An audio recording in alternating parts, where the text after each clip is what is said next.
So I said at the forum that I would talk about the philosophy of policy design versus actual policy ideas, and I feel like I just didn't have the time to do that. So I wanted to take a moment to highlight what I've learned in my education of policy design at Harvard Kennedy School.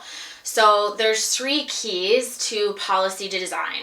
One is that the policy has to be politically supportable. So this means that you can't just enforce rules on folks and new ways of doing things without doing the work of getting them on board first. I see lots of great examples of the city doing this with some of their policies. I remember this time last year that, or about a month ago this time last year, where city councilors were at the fall fair, presenting the Ross Street underpass project to folks and giving them a chance to answer questions or ask questions and doing that work of consultation first. So I know we don't have to have a booth at the fall fair for every policy we decide on, but I do think that that's a really key component. Another one is organizational implementability. So can the city actually implement this policy?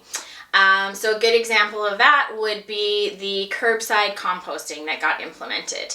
After the work was done of political supportability, they knew that it was implementable because they already had curbside recycling. So adding the compost onto it was not a huge stretch. It's a little bit more resources, but worth the outcome of diverting so much waste from the landfill every single year. So that would be a good example of how it's organizationally implementable. The last one is the policy technically sound?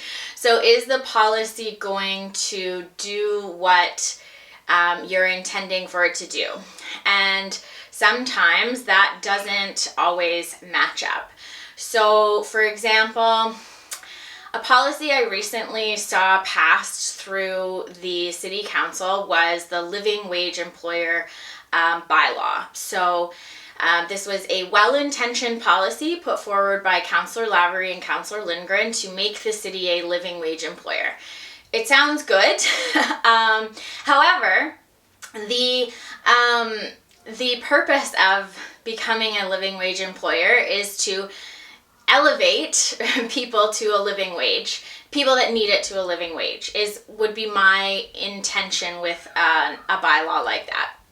And so, unfortunately, when the CAO went through how this would affect folks in the city and in the city employees as well as the larger city, I think it fell short. So because the city is unionized, everybody at the city was already making a living wage according to the study that they used. And then those that weren't were a few summer students who arguably are probably living with their parents and don't actually need the living wage. And it really doesn't have any influence beyond the city, beyond the city itself.